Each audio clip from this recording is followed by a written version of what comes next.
assez rapidement, on s'est dit que la police municipale était visée. Et ça n'est pas la première fois puisque même durant les fêtes, hein, nous avions eu un tir de mortier contre le poste de police municipale. Ouais. Mais alors, soyons concrets, Jérôme Moreau, dans la presse locale, dans Lyon Mag, il est évoqué la piste de représailles de la part de dealers, c'est ça? Il y aurait Ouais. des dealers qui s'en prendraient directement à la police municipale? Ça serait une forme de vengeance de leur part?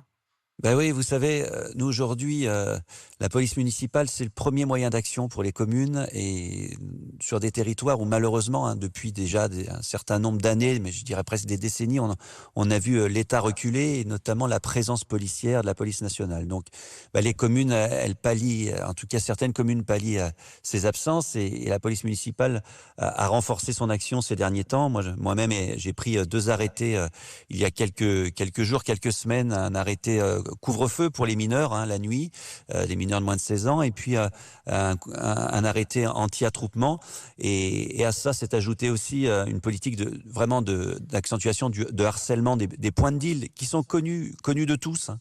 Et voilà. Et quelques jours après cette accentuation de notre politique, je dirais, eh bien nous avons cet incendie. Oui.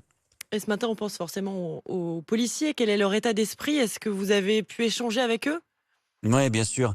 Alors, bien, c'est partagé. Le premier esprit, c'est évidemment comme nous, hein, l'écœurement, la colère, et puis de se dire que évidemment que ce type d'action renforce encore notre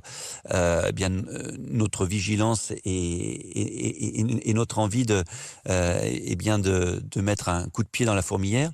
Et puis aussi, bien sûr, et moi c'est aussi ce qui m'interpelle, c'est que je pense à ces agents qui sont au quotidien, bien face à ces voyous.